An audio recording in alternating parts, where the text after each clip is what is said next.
Xitoy Sharq Turkiston tajovuz qilib kirgandan beri izchil turda Uyg'urlar qo'lga keltirgan Uyg'ur tibobati dorigarligi sohasidagi ijodiyat va retseptlarni Xitoy tibobati dorilar qatoriga kirgizib, o'zining ijodiyat ekanligini da'vo qilib kelgan bo'lib, bu qatam Xitoy yana Uyg'ur tabiblar ijod qilgan 38 retseptlik dorini atalmish Xitoy qadimgi davrdagi klassik danglik retseptlar mundarajasi 2-turkumga kirgizib olgan.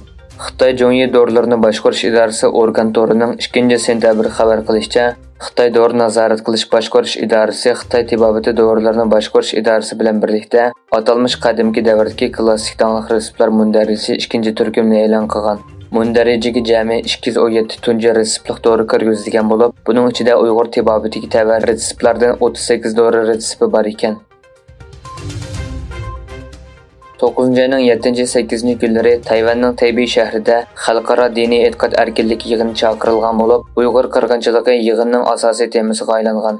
Bu yig'inga Amerika, Yevropa davlatlari, Afrika va Latin Amerikasi davlatlaridan kelgan parlament a'zolari, ommaviy tashkilot mas'ullari, diniy zotlar, faoliyatchilar va Tayvan parlamentining raisi Yovsikun Apandi va parlament a'zolaridan bo'lib 150 kishi ishtirok qilgan. Mazkur yig'inga Dunyo Uyg'ur qurultayining raisi Dolqun Isa Apandi, ijroiya raisi Umar Qanat Apandi va Amerika Xalqaro diniy erkinlik komitetining sobiq raisi Nuriy Turkal apandilar taklif bilan qatnashgan.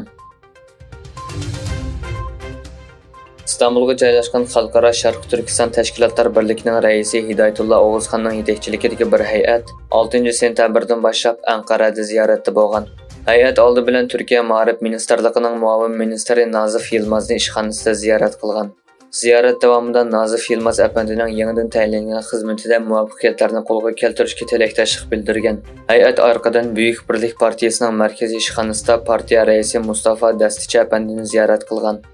Hay'at yangidan Refah partiya a'zosi Dr. Fatih Erbaqanni partiyaning markazida ziyorat qildi va Sharq Turkiston da'vosining kelajagi haqida fikr almashtirgan. Xitoyning bir balvoq bir yo'l turiga qatnashgan birdan-bir G7 davlati Italiya bu turdan chekinish planini e'lon qildi.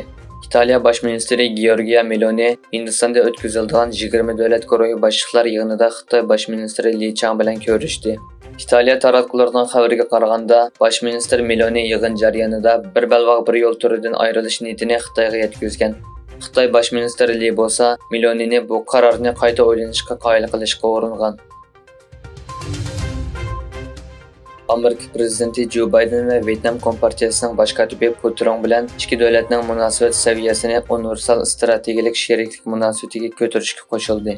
Biden o'zining Vyetnam ziyoratida Xitoy bilan sovuq munosabat urushi boshlamaydiganligini ta'kidlab, maqsadining Amerikaning Vyetnam va Osiyodagi boshqa davlatlar bilan bo'lgan aloqasini taraqqiy qildirish orqali dunyoning har qaysi joylarida muqimlik o'rnatish ekanligini aytdi.